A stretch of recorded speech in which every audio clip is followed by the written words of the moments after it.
Joining us now is the CEO and the president of the Michigan Chamber of Commerce, Rich Studley, as we are preparing sooner rather than later for OSHA to enact rules and regulations regarding President Joe Biden's federal vaccine mandate for certain businesses, particularly those that have 100 or more employees and have federal contracts or work with federal contractors as well. That's going to affect many businesses here in the state of Michigan, and we're joined now by Rich Studley to talk about some of those ways that these mandates would affect those businesses and why they have and what concerns these businesses have. Rich, thanks for being with us today. Good morning, Tyler. Nice to be with you again on the Oakland County Megacast. I really appreciate the opportunity. Appreciate having you on. So a new coalition has launched with the goal of trying to get the president to reconsider these vaccine mandates. Now, on one hand, you think about a lot of the smaller businesses in the state of Michigan that really can't afford to change their regular operations.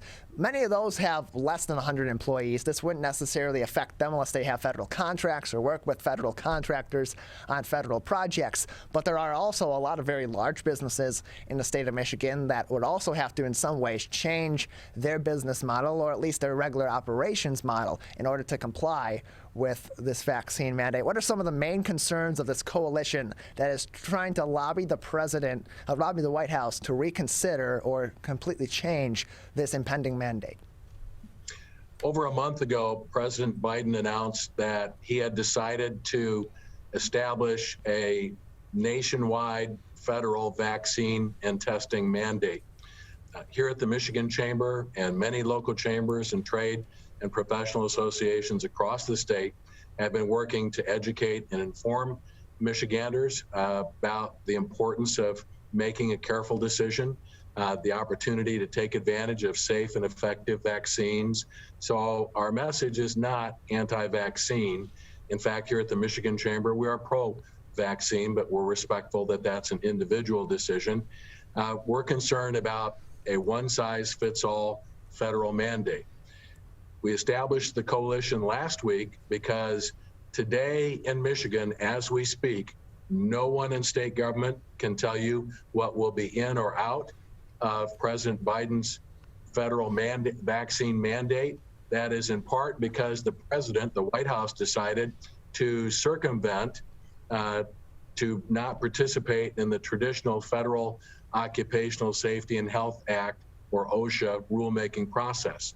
Ordinarily, even with an emergency standard at this point, everyone who lives and works in Oakland County, everyone who lives and works across our state would have seen a proposed rule and through a public comment period had the opportunity to ask questions and provide input. So if there is going to be a federal nationwide standard, we could help make it more efficient and more effective.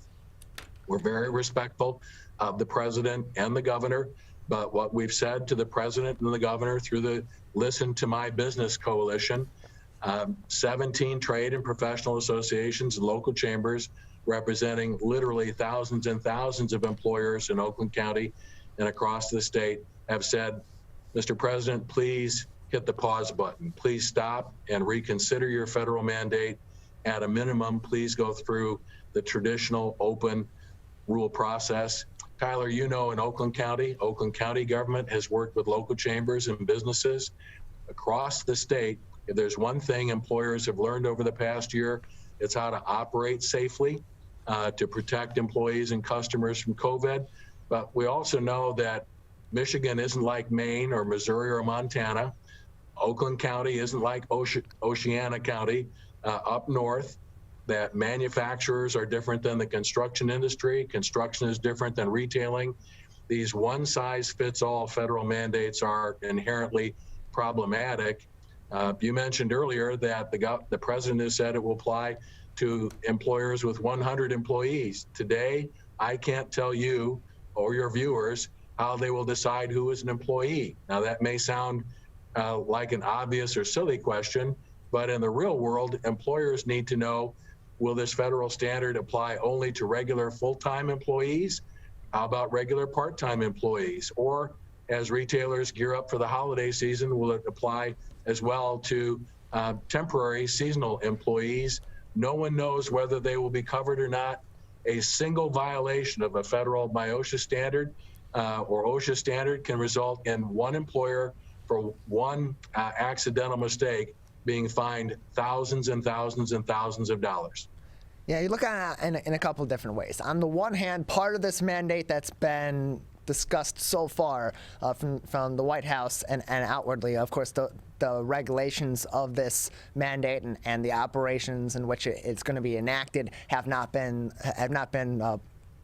mapped out just yet by OSHA or by the White House. But on one hand, this is affecting federal contractors, and much like we've seen in some of the vaccine mandates in our local hospital systems, that's their prerogative. They're working with these people. They're working on these projects. If you want to work with the federal government, if you want to work with a certain client, you're going to need to adjust to your client. But at a more broad level in the state of Michigan, in local areas throughout Michigan, in other areas throughout the U.S., a one-size-fits-all option isn't necessarily going to be viable. A business in Petoskey may be more or less able to comply with those regulations than a business in Tucson or a business in Wilkes-Barre or somewhere else in the U.S. And so there's where that problem kind of comes in, and that's why you have chambers across the state of Michigan, Battle Creek, Grand Rapids, Lansing, Northern Michigan, Petoskey, and the Traverse Connect, all coming together and saying, well, we need to hit the brakes here and put together a more specific plan.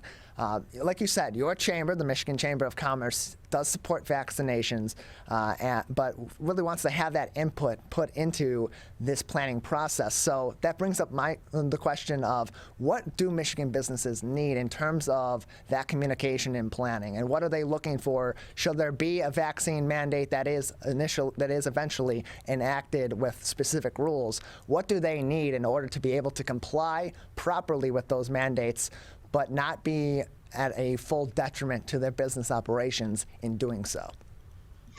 Even in the same community or the same industry, employers are different. A lot of that is a function of size. Larger, more sophisticated companies are often better able to comply with federal or state mandates because they have in-house legal counsel, in-house occupational safety and health experts, in-house HR experts. But again, a lot of the concerns on the part of especially small and medium-sized businesses are practical. Am I going to be required to administer COVID tests for employees?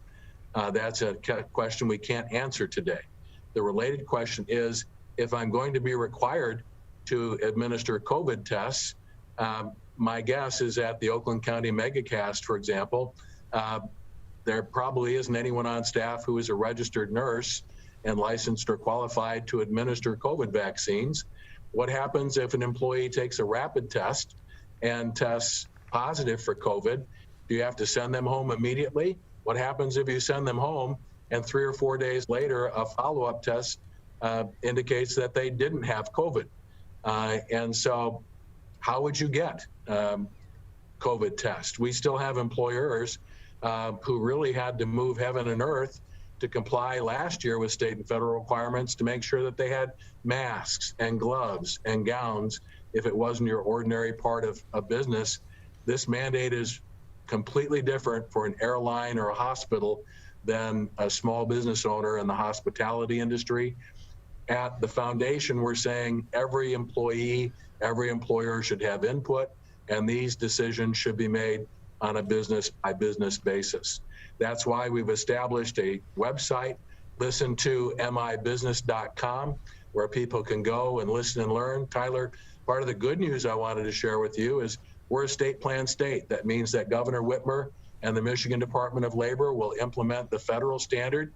Initially, the governor was non-committal about whether state government would look at the federal standard and see that as a floor or a ceiling. Sometimes there's a tendency in Lansing for state officials to want to do a lot more than what is required by the federal government. We are thankful and express our appreciation to the governor, Susan Corbin, who directs the Labor Department, Sean Egan, who's the deputy director for MIOSHA.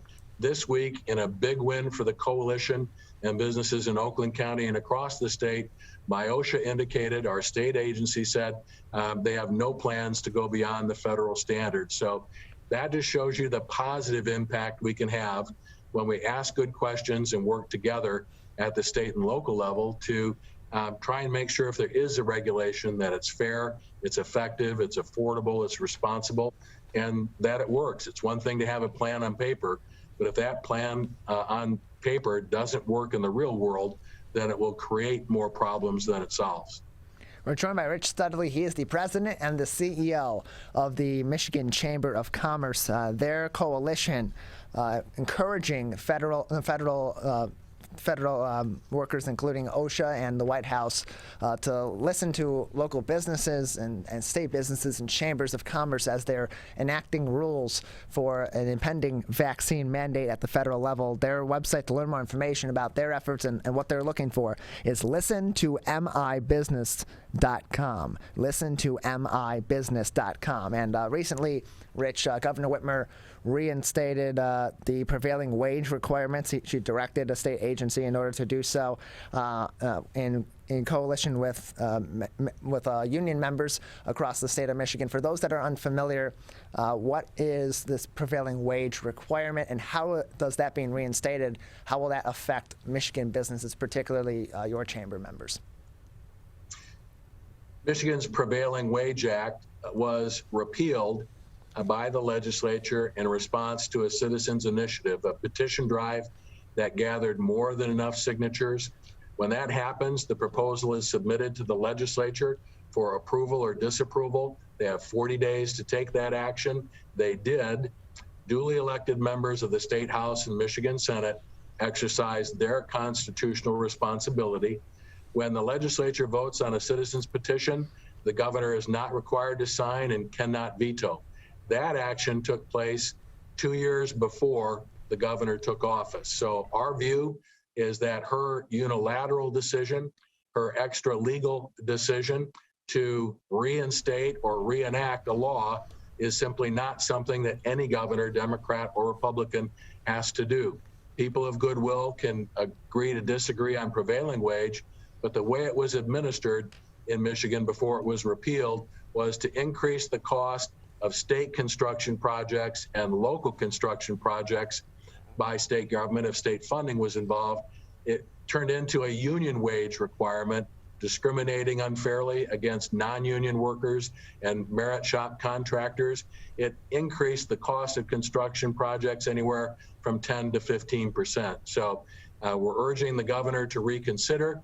My guess is that there will be legal challenges both to the president's federal COVID mandate and to the governor's action, especially as we learned that what she did after the state budget was approved was to increase the cost of that state budget. The legislature is very unhappy about that. We're hopeful that the governor and lawmakers can work together to resolve it, but no governor has the authority to bypass the legislature and enact laws, especially ones that were properly repealed by duly elected lawmakers. That is a serious violation of separation of powers.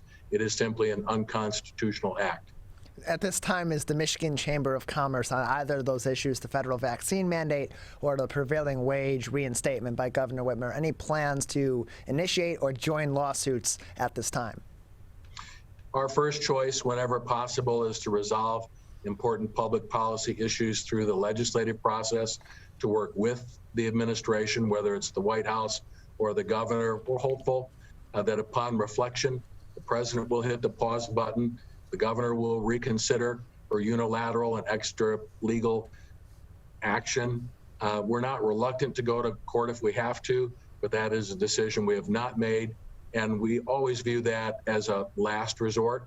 But again, we have three branches of government, not just one: executive, legislative, and judicial. Going to court is always an option when there is a serious constitutional question before us. I hope it doesn't get to that, frankly. Lawsuits are difficult, time-consuming, and very expensive, and we all have better ways to spend time and money. We're joined by Rich Studley, CEO and President of the Michigan Chamber of Commerce, joining us this morning on the Megacast. And Rich, your organization recently announced support for the Michigan Cannabis Safety Act. It was a bipartisan piece of legislation, and one of the aims of this was to redirect a lot of the illicit market into the legal market for recreational cannabis here in the state of Michigan. What ultimately led to, or what elements of the bill led to such sweeping support and strong support from the Michigan Chamber of Commerce? At the Michigan Chamber, we're member-driven and policy-focused. We were approached by Chamber members months ago, responsible, ethical businesses that want to be a part of this growing industry, but believe that it needs to be properly regulated. It needs to assure that we have safe products being distributed at the local level. And what we want is a level playing field. Whether you smoke marijuana or not, whether you have used marijuana from a healthcare provider, marijuana is here to stay. Statewide, voters have approved medical marijuana and then recreational marijuana. We think the choice is simple, to do nothing and allow an illegal, untaxed, unregulated, unsafe black market to continue to grow, or to act responsibly and to make sure that marijuana, whether it's medical or marijuana, is safe, licensed, taxed appropriately and properly regulated. We became involved primarily out of a concern for safety.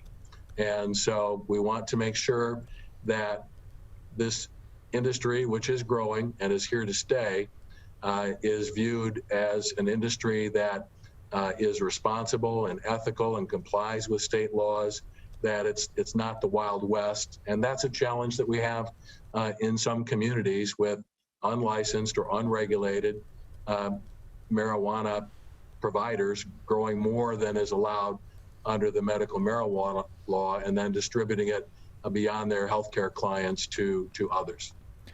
Rich, we appreciate you joining us today. Anything else at this time that would be important for our audience to know, or things that our audience should be keeping an eye out for at the among Michigan businesses or at the state or federal level in regards to legislation that they should be keeping an eye on at this point in time?